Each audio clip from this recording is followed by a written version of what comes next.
अरे रोहित भाई, आजकल ये क्रिकेट में चल क्या रहा है? अरे एक तो हमारे सूर्या एक ही ओवर में 6 छक्के लगाने से बाल बाल चूके थे, इतनी देर में नेपाल वालों ने ही तहलका मचा दिया। इन लोगों ने तो बड़े बड़े रिकॉर्डों को एक ही झटके में पानी पिला दिया। बताओ, हमारा 16 साल पुराना रिकॉर्ड भी तिनकों की तरह हवा में उड़ा दिया। हमने 2007 में इंग्लैंड के खिलाफ 12 गेंद में 50 लगाई थी। वो रिकॉर्ड हमारा आज तक किसी से टूटा नहीं था और मैंने उस स्टुअर्ट ब्रॉड का ऐसा हाल कर दिया था, मुझसे पहले और बाद में ऐसे किसी ने गेंदबाज को कूटा नहीं था। लेकिन भाई, नेपाल के दीपेंद्र सिंह आर्य ने तो हमें भी पीछे छोड़ दिया। 9 गेंद में ही 50 लगा के हमारा वर्षों पुराना रिकॉर्ड तोड़ दिया। अरे यूवी भाई, ये नेपाल वाले तो मंगोलिया वालों को ऐसा कूट गए, तुम्हारे साथ साथ और भी पता नहीं कितनों के रिकॉर्ड टूट गए। अरे 2017 में हमने श्रीलंका के खिलाफ अपनी पूरी ताकत को झोंका था, सिर्फ 35 गेंद में ही शतक ठोका था। अरे भाई, हमारे साथ साथ डेविड मिलर के नाम भी 35 गेंद में शतक पूरा करने का रिकॉर्ड था। लेकिन भाई, एशियाड गेमों में इस नेपाल के कुशल मल्ला का ऐसा चला बल्ला, इसने 34 गेंद में ही शतक ठोक दिया।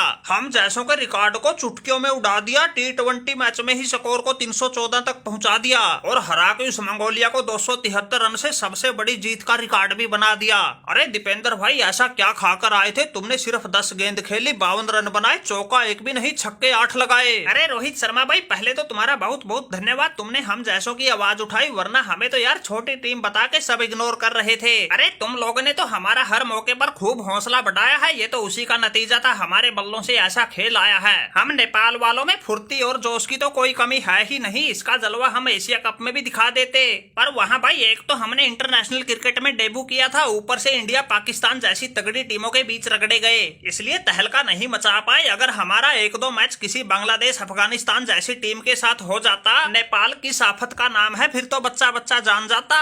अरे रोहित भाई, अभी तो हमारी टीम की शुरुआत ही हुई है, फिर भी हम अपने लेवल वाली टीमों को तो बिल्कुल नींबू की तरह निचोड़ रहे हैं और बड़े बड़े प्लेयरों के बड़े बड़े रिकॉर्ड तोड़ रहे हैं। अरे दीपेंद्र भाई, बिल्कुल ठीक कह रहे हो, तुम्हारी टीम में जोश और हौसलों की कोई कमी ना है, ये तो हमने एशिया कप में ही देख लिया था। अरे हमने तो भाई पहले भी कहा था तुम लोग बहुत आगे तक जाओगे, फिर तुम लोगों ने अपना ये बर्छी जैसा शरीर बना रखा है, इसी से अंदाजा लगाया जा सकता है कितनी मेहनत करते होगे। अरे रोहित भाई, हमारा नाम है कुशल मल्ला, इस मैच में तो हमारा भी खूब चला बल्ला, हमने भी पूरी ताकत को झोंक दिया था, सिर्फ 34 गेंद में ही शतक ठोक दिया था। अरे T20 मैच में स्कोर को 300 पार करवाने का रिकॉर्ड बनाने में हमारा भी बड़ा योगदान था। अरे 50 गेंद में ही 137 रन बनाए, चौके सिर्फ 8, छक्के 12 लगाए। और रही बात भाई प्रैक्टिस की, वो तो हमारी रग रग में बसी है, बल्ले को साथ लेकर सोते हैं। अरे वैसे तो हम इस स्कोर को ही 400 के पास पहुंचा देते, वो तो हमारी ओपनर जोड़ी 40 गेंद खेल गई, रन सिर्फ 35 बना पाई, इसलिए हमारे लिए तो गेंदे ही बहुत कम बच पाई। दीपेंद्र सिंह एरी के हिस्से में तो सिर्फ 10 ही गेंदे आई और इस शेर के बच्चे ने 10 में से 8 गेंद तो हवाई रास्ते से ही बाउंड्री लाइन के बाहर पहुंचाई। हमें पता है भाई, लोग अब भी सोच रहे होंगे मंगोलिया जैसी टीम के खिलाफ इतने रिकॉर्ड बनाना कौन सी बड़ी बात है, लेकिन फिर भी भाई दीपेंद्र भाई की तरह 10 में से 8 गेंदों पर छक्के लगाना कोई बच्चों का भी खेल नहीं है। वैसे युवराज सिंह और रोहित भाई, हमारा तुम्हारा कहाँ मुकाबला, हम तो तुम्हारे पास भी नहीं है, लेकिन फिर भी भाई हमारे जोश जुनून में कोई कमी ना थी। अरे अभी तो हमने शुरुआत ही की है, बड़ी बड़ी टीमों के खिलाफ भी उल्टफेर करते हुए तुम्हें जल्द ही दिखेंगे।